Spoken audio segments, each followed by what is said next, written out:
Hey, I'm Courtney Waterman, your tutor. Lover of anime, manga, and math. And you just tuned into another session of Tutor Me Senpai.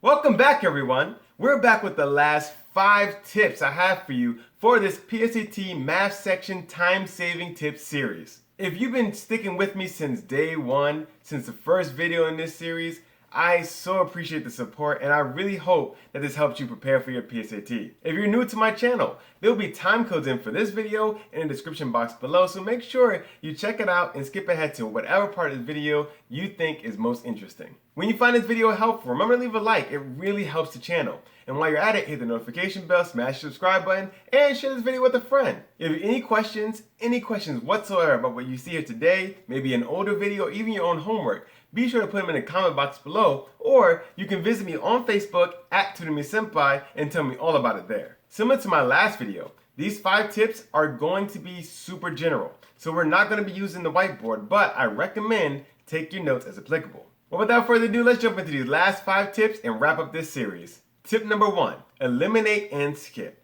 In my last video, I talked about how important it was to not get stuck on any question when you're going through your PSAT. We went over a few different things that you can use to kind of help you keep on track, whether you're pacing yourself, starting with your strong suits, and like skipping the weaker ones. But I don't want you to think that you can't do any work before you skip. Eliminate and skip can actually help save a lot of time. And what I mean by that is, let's say you start on a question and you realize very easily that one of your answers does not work. It's just not going to work. It's very obvious.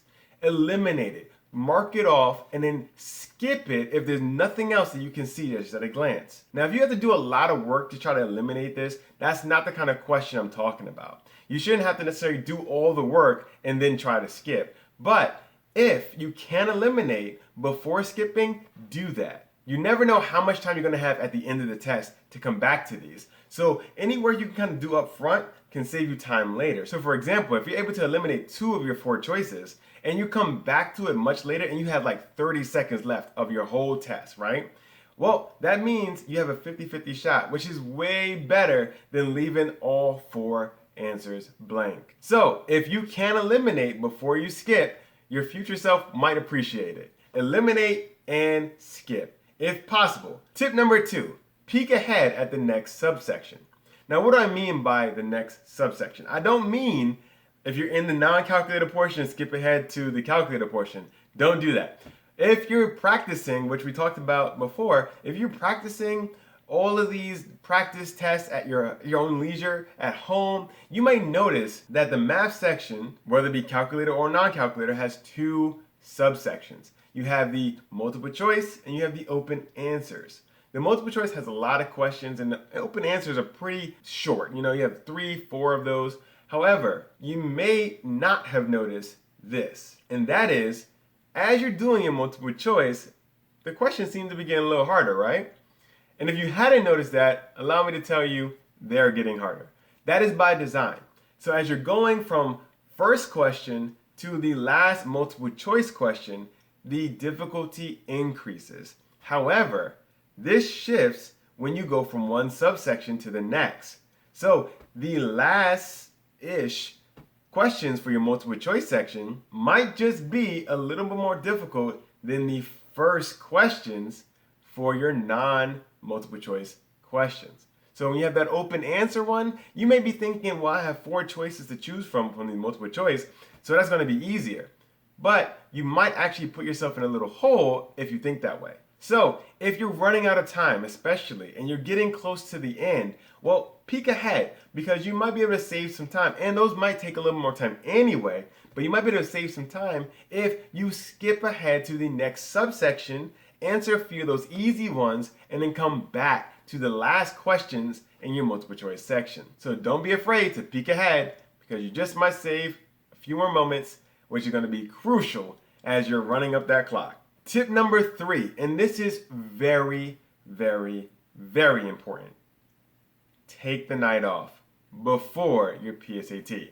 This is so important because a lot of times you may think I need to study up until the last moment. And Hey, if you haven't been on your grind, if you have waited to the last minute, maybe you need that time. But I hope that you are the kind of person who puts in the work before the last day, because that last day is very crucial. And what I mean by that is you're going to be so stressed in those final moments. There's so much stress that that sleep that you're going to be needing to focus the next day, it might be a little lacking. You might be thinking, what if I did this? What if I did that? Your mind might be going in circles, and you might not get the rest that you need. So take off that last night beforehand. Don't do nothing and then come that last day, you're still not ready.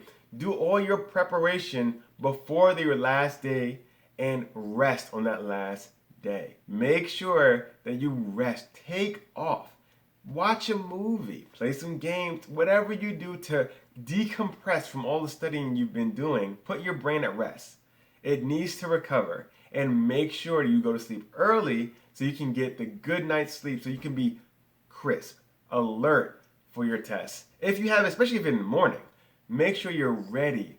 And if you're up late studying, cramming the night before, you can be setting yourself up to, one, be panicking, be super nervous and anxious, and just be groggy and tired on your test. And you don't want to go through a PSAT, which is timed, and then your mind is just everywhere because you're so exhausted and you're forgetting the stuff that you just crammed.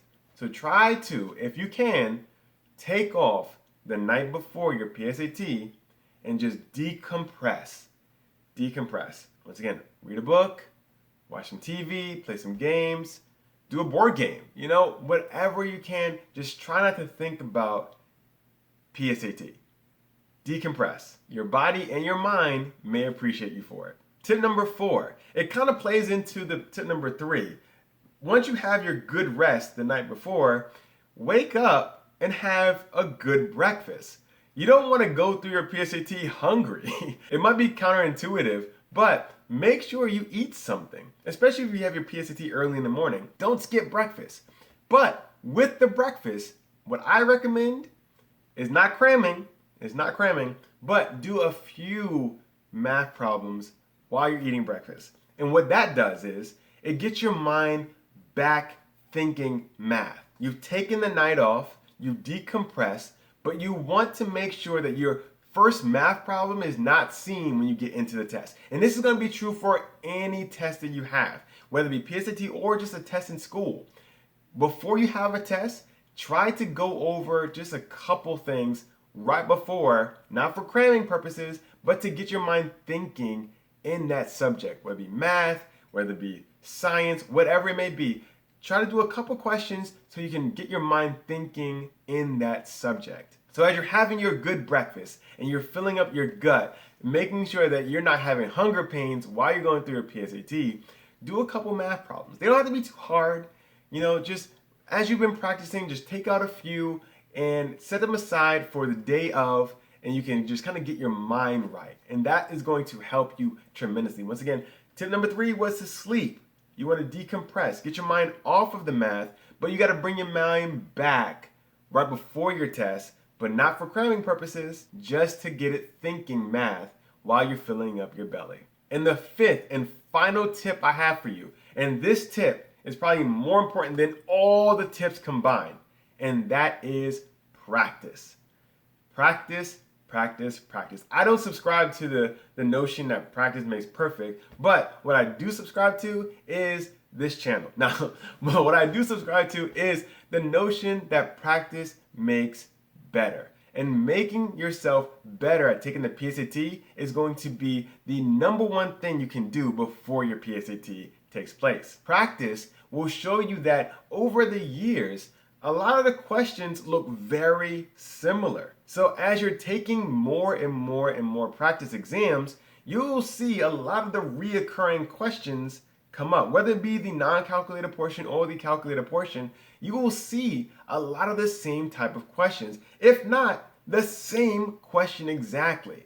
So practice, and you never know. One of the exams you may have practiced may show up a lot more frequently on the actual test that you will take. Take that gamble, practice as much as you can, expose yourself to as many old exams as possible. As you familiarize yourself with more and more questions, your confidence builds up and you have that feeling of success before you even go into the test. And the mindset that you will succeed is probably going to be just as important as the ability to actually take the test. If you don't think that you can succeed, you've already failed. So make sure that you practice to build that confidence, build your familiarity with these questions, and go in there thinking that you're going to ace this exam. So there you have it. We have our last 5 tips. So with the previous video, you have 10 tips, general tips, not necessarily tied to any particular type of question, but you have 10 general tips to really help you ace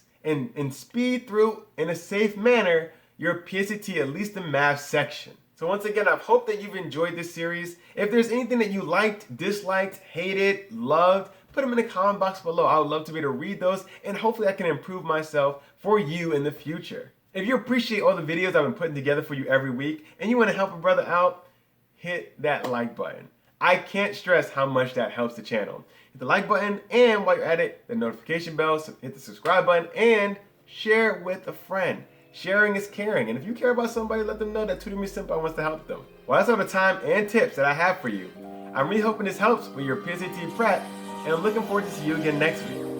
I'm Courtney, and that's Groot, and this has been another session of Tutor Me Sempai.